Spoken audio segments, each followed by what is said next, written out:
আসসালামু আলাইকুম হোম একাডেমিতে স্বাগত জানাচ্ছি নতুন ভিডিওতে। পর্ব ৩ শুরু করতে যাচ্ছি সপ্তম শ্রেণী গণিত মূলদ ও অমূলদ সংখ্যা অনুশীলনী ১.১। তো চলো শুরু করি। আজকের প্রথম প্রশ্ন হচ্ছে, নিচের সংখ্যাগুলোকে কোন ক্ষুদ্রতম সংখ্যা দ্বারা গুণ করলে গুণফল পূর্ণবর্গ সংখ্যা হবে। ওকে, আমরা প্রথম পর্বে একটা বিষয় আলোচনা করেছিলাম মৌলিক গুণনীয়কের মাধ্যমে। মৌলিক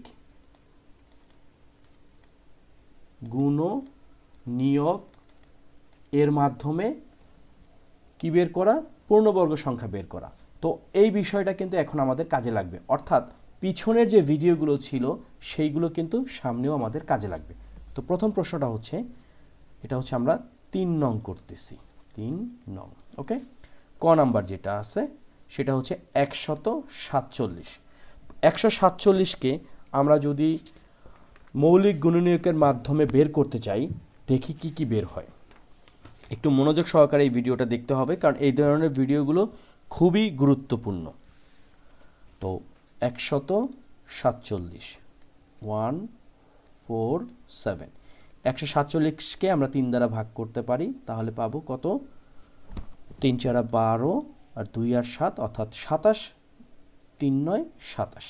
৪৯কে আমরা কি দ্বারা ভাগ করতে পারি? ৭ দ্বারা, তার মানে ৭ × ৭ = ৪৯।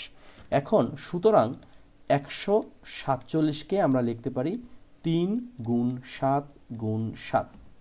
এখন আমরা কিন্তু একটা বিষয় জানি যে যখন জোড়ায় জোড়ায় থাকবে তখন কিন্তু সেটা একটা পারফেক্ট স্কোয়ার। এটি পারফেক্ট স্কোয়ার না, কারণ এখানে ৩ একা আছে। তাহলে আমরা লিখতে পারি এখানে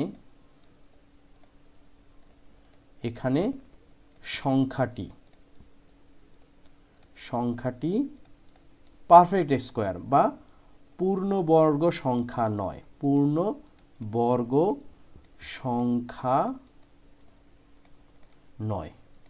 আমরা জানি পূর্ণবর্গ সংখ্যাকে যখন আমরা স্কোয়ার রুট করব তখন একটা স্বাভাবিক সংখ্যা আসবে, যেমন ৪৯। এই ৪৯কে যখন আমরা বর্গমূল করব আমরা পাবো ৭। এই ৭ একটা স্বাভাবিক সংখ্যা, অর্থাৎ কোনো ধরনের ফ্র্যাকশন, ভগ্নাংশ, দশমিক কিচ্ছু নাই। তো এখানে সংখ্যাটি পূর্ণবর্গ সংখ্যা নয়। এখন আমরা লিখতে পারি যে সংখ্যা বলতে কিন্তু এখানে ১৪৭কে বুঝাইছে। সংখ্যাটিকে কি করতে হবে? ৩ দ্বারা গুণ করলে কি হবে? গুণ করলে পূর্ণ বর্গ সংখ্যা হবে। এই যে ৩টা অঙ্ক বা ৪টা অঙ্ক আছে এখানে, নিচের সংখ্যাগুলোকে কোন ক্ষুদ্রতম সংখ্যা দ্বারা গুণ করলে গুণফল পূর্ণবর্গ সংখ্যা হবে, কমন এই লাইনগুলোই লিখতে হবে। তো ১ নাম্বার বা ক নাম্বার ডান। এরপর আমাদের আছে কি খ নাম্বার, সেটা হচ্ছে ৩৮৪। এই ৩৮৪কে যদি আমরা মৌলিক গুণনীয়কের সাহায্যে বের করি, কি দাঁড়াচ্ছে দেখি। ৩৮৪কে ২ দ্বারা ভাগ করলে পাবো ১৯২, আবার ২ দ্বারা যদি ভাগ করি পাবো হচ্ছে ৯৬, তাই না? ২ দ্বারা ভাগ করলে পাবো ৪৮, ৪৮কে ২ দ্বারা ভাগ করলে ২৪। যেহেতু জোড় সংখ্যা সুতরাং আমরা ২ দ্বারা ভাগ করতে পারবো, ২ একটি মৌলিক সংখ্যা। ২ দ্বারা ২৪কে ভাগ করলে পাবো হচ্ছে ১২, ২৪কে ২ দ্বারা ভাগ করলে, আবার ১২কে ২ দ্বারা ভাগ করলে পাবো ৬, ৬কে ২ দ্বারা ভাগ করলে পাবো ৩। তো দেখো প্রত্যেকটা মৌলিক সংখ্যা এবং শেষে আমরা ৩-এ থেমে গেলাম। সুতরাং আমরা লিখতে পারি ৩৮৪ সমান ১, ২, ৩, ৪, ৫, ৬, ৭। ১, ২, ৩, ৪, ৫, ৬, ৭ গুণ হচ্ছে ৩। এখন দেখো এখানে যদি জোড়ায় জোড়ায় ভাগ করি, এই ২, ২ একটা জোড়া, এই ২, ২ একটা জোড়া, এই ২, ২ একটা জোড়া, কিন্তু এখানে এই ২টাও খালি, এই ২টাও খালি। সুতরাং এখানে সংখ্যাটি পূর্ণবর্গ সংখ্যা নয়। এখানে একই কথা, আমরা একটা কাজ করি, আগের কথাটাকে কপি করে নিয়ে আসি। এই যে কথাটাকে আমরা কপি করে নিয়ে আসলাম, এটাকে আমরা কপি করলাম, এবার আমরা পেস্ট করি। ওকে, ও এখানে তো 147 তো আমাদের দরকার নাই, এটাকে আমাদের দরকার নেই, আমাদের এইটুকু হলেই চলবে। সুতরাং এখানে আমরা কি করব, কি কি খালি আছে, 2 আর 3। সুতরাং প্রথম কথা হচ্ছে এখানে সংখ্যাটি পূর্ণবর্গ সংখ্যা নয়, সংখ্যাটিকে কি দ্বারা গুণ করতে হবে, এখানে আমরা যদি এইটাকে মুছে দেই কি হবে, দেখো 2 গুণ 3 বা 6 দ্বারা গুণ করলে পূর্ণবর্গ সংখ্যা হবে। উত্তর কি, উত্তর হচ্ছে 6। ওকে, একই কথা। সুতরাং দ্বিতীয়বার আর সময় নষ্ট করার জন্য লিখলাম না। এরপর আছে গ নাম্বার 1470। আমরা লিখি গ নাম্বার 1470। এই 1470 আমরা কি করব, বের করতে হবে কোন সংখ্যা গুণ করলে এটি একটি কি হবে, পারফেক্ট স্কোয়ার বা পূর্ণবর্গ সংখ্যা হবে। কেন গুণ করব, কারণ দেখো এখানে আমরা দুইটা অঙ্কতেই দেখলাম, এই প্রথম অঙ্কটাতে 3 একা, এই 3 এর সাথে আর যদি 3 একটা গুণ করতাম আমরা, তাহলে এটা একটা জোড়া হইতো, তাই না? আচ্ছা, এখন 1470।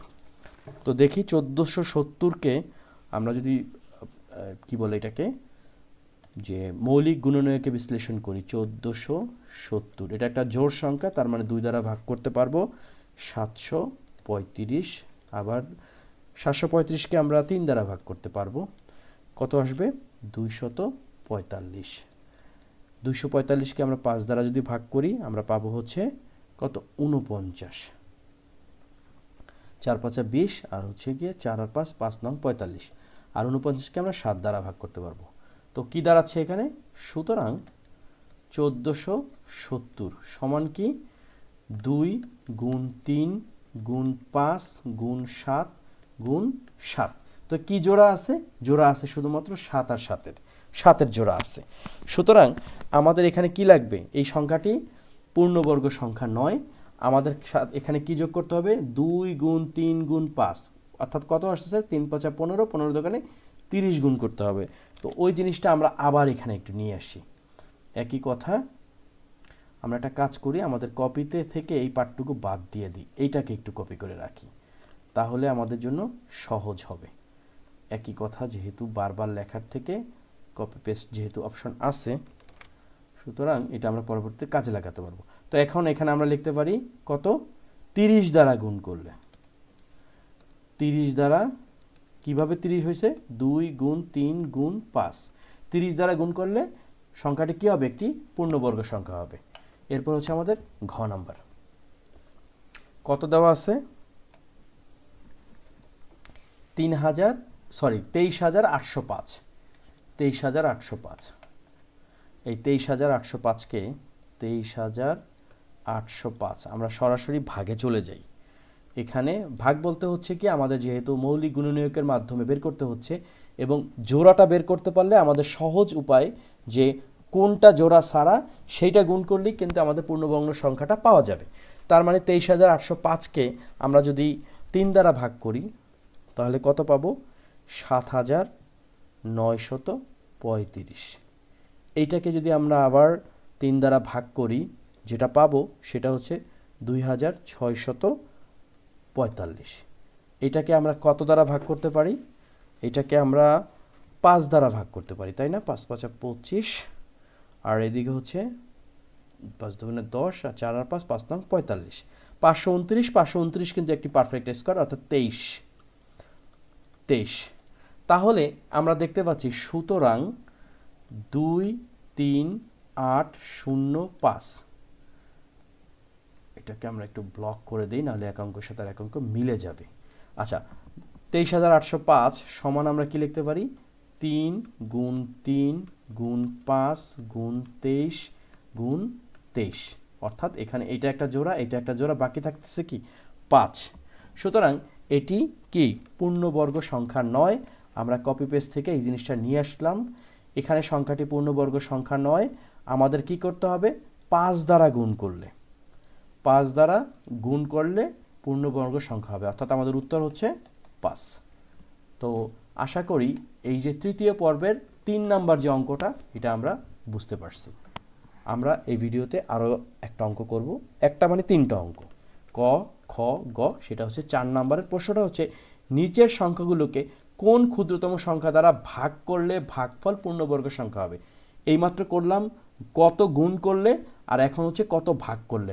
ওই একই কথা, গুণ করি ভাগ করি যাই করি, আমাদের কিন্তু মৌলিক গুণনীয়ক বিষয়টা জানতে হবে। তো চলো কাজটা করে ফেলি।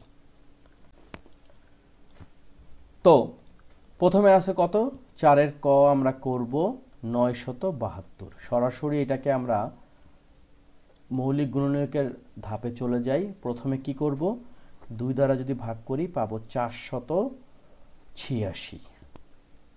আবার 2 দ্বারা ভাগ করি 2, 4, 3 অর্থাৎ 243। 3 দ্বারা যদি ভাগ করি 3 8 24, 3 1 3। 3 দ্বারা ভাগ করলে 27। 3 দ্বারা ভাগ করলে কত পাবো, 9। 3 দ্বারা ভাগ করলে 3।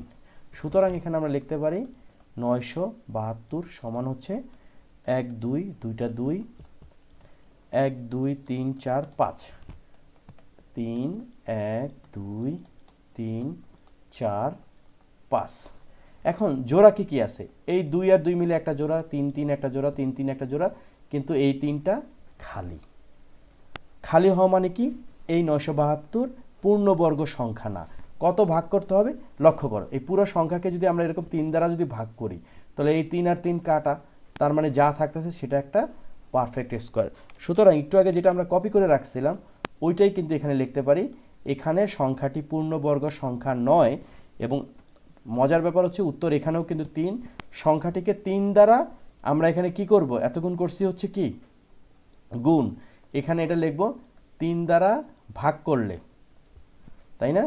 3 দ্বারা ভাগ করলে কি হবে, ভাগ করলে ভাগফল পূর্ণবর্গ সংখ্যা হবে। তো আমরা একটু এখানে একটু মডিফাই করে লিখি যে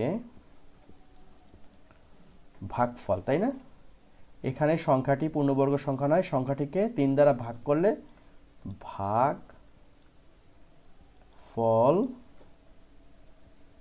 পূর্ণবর্গ সংখ্যা হবে। এখন আমরা এটাকে আমরা কপির আন্ডারে ফেলে দিই, তাহলে কি হবে, পরের অঙ্কগুলো করতে গেলে একই জিনিস 2 বার আর কি করা লাগবে না, করা লাগবে না। আচ্ছা, আমাদের ক নাম্বারটা ডান। আমরা এখন খ নাম্বারটা করব, সেটা কি 4056। খ নাম্বার 4056। তো আমরা 4056কে যদি 2 দ্বারা ভাগ করি, এখানে 20 আর এদিকে 28, তাই তো? তারপরে আবার যদি 2 দ্বারা ভাগ করি 10 14, 2 দ্বারা ভাগ করলে 5 7। ওকে, এখন 507কে আবার কি করতে পারি, আমরা 3 দ্বারা ভাগ করতে পারি, তাহলে কি পাবো, 169। 169 একটি পারফেক্ট স্কোয়ার, অর্থাৎ 13 13 169। সুতরাং আমরা লিখতে পারি এখানে 4056, অর্থাৎ 4056 সমান হচ্ছে 2 গুণ 2 গুণ 2, এদিকে 3 একা গুণ 13 গুণ 13। ওকে, তার মানে কি এটা একটা পূর্ণবর্গ সংখ্যা নয়। আমাদের কত যোগ করতে হবে, আমাদের এখানে যোগ করতে হবে কোন জিনিসটা আমাদের আছে, মানে একক নাই। এখানে 2 জোড়া 13 জোড়া, তার মানে খালি আছে কি 3 আর 13। সুতরাং 3 আর 3 3 আর 2, তার মানে আমরা লিখতে পারি কি 2 গুণ 3 বা 6 দ্বারা ভাগ করলে ভাগফল পূর্ণবর্গ সংখ্যা হবে। উত্তর হচ্ছে 6। সহজেই আমরা অঙ্কটা করে ফেললাম। আজকে শেষ অঙ্ক, আজকের পর্বটি শেষ করতে যাব এই 21952 সংখ্যাটি পূর্ণবর্গ সংখ্যা হতে হলে কত ভাগ করতে হবে সেটা বের করে। তো এটা হচ্ছে 21952, তাই তো? তো 21900 একটু এদিকে চাপিয়ে লিখি, তাহলে কাজ হবে। 21952, এটাকে যদি আমরা 2 দ্বারা ভাগ করি, তার মানে 10976। 2 দ্বারা যদি ভাগ করি তাহলে 5488। তারপর 2 দ্বারা যদি ভাগ করি তাহলে 2744, রাইট? দেন আমরা আবার 2 দ্বারা ভাগ করি, কারণ যেহেতু এটা একটা জোড় সংখ্যা, জোড় সংখ্যাকে আমরা 2 দ্বারা ভাগ করতে পারবো। তার মানে 1372। আবার যদি 2 দ্বারা ভাগ করি তাহলে 686। আবার যদি 2 দ্বারা ভাগ করি পাবো 343। আবার 2 দ্বারা পারবো না, কারণ এটা একটা বেজোড় সংখ্যা। 7 দ্বারা করতে পারবো, তার মানে 4 7 28, এর দিকে কত থাকতেছে 28, 2 6 আর 3 7 নং 63, তাই না? তারপর 7 7 49। সুতরাং আমরা যেটা লিখতে পারি 21952 সমান 2 কয়টা আছে 1 2 3 4 5 6টা, 2 গুণ 2 গুণ 2 গুণ 2 গুণ 2, 1 2 3 4 5 গুণ 2 গুণ 2, 6টা গেল, আর 7 হচ্ছে 3টা, গুণ 7 গুণ 7 গুণ 7। তাহলে এই একটা জোড়া, এই একটা জোড়া, এই একটা জোড়া, এখানে 2 খালি, আবার 7-এর জোড়া আছে, 7 খালি। এর মানে আমরা কি পাইলাম? আমরা এটা কি ঠিক আছে? আমরা এখানে 1 2 3 4 5 6টা, 1 2 3 4 5 6টা 2, এখানে একটা 2 আমরা বেশি লিখছি, তাই না? সুতরাং ওই 2টা হবে না। আমরা এটাকে একটু টেনে এই পাশে নিয়ে আসি। ওকে, তাহলে আমরা দেখতে পাচ্ছি 7 খালি আছে। 7 যদি খালি থাকে তাহলে আমরা এই যে রেকর্ড করে রেখেছিলাম বা কপি করে রেখেছিলাম, এটা একটা পূর্ণবর্গ সংখ্যা না। এইটা পূর্ণবর্গ সংখ্যা করতে গেলে আমাদের 7 দ্বারা ভাগ করতে হবে। আমাদের উত্তর কত? 7।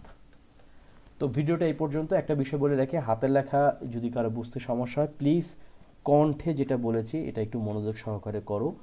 ইভেন একবার এই অঙ্কটা বুঝতে পারলে প্রতিটা অঙ্ক অলমোস্ট একই রকম, সুতরাং টেনশনের কিছু নাই। আর আমার ভিডিওগুলো একটু র টাইপের, আমি বোর্ডে যেভাবে করি একদম দাগাদাগি করে, মানে লুক্রেটিভ না, কিন্তু বোঝার জন্য এটা খুবই ভালো, আমি আশা করি। তো আজকে এই পর্যন্তই। তোমাদের কোনো সমস্যা থাকলে কমেন্ট সেকশনে জানাবে। হোম একাডেমিক নামক একটি ফেসবুক পেজও আছে, সেখানে চাইলেও তোমরা ইনবক্সে তোমাদের প্রবলেমগুলো নিয়ে আলোচনা করতে পারো। আর ভিডিওটা যদি ভালো লাগে, কাজে লাগে, বন্ধুদের সাথে শেয়ার করতে পারো।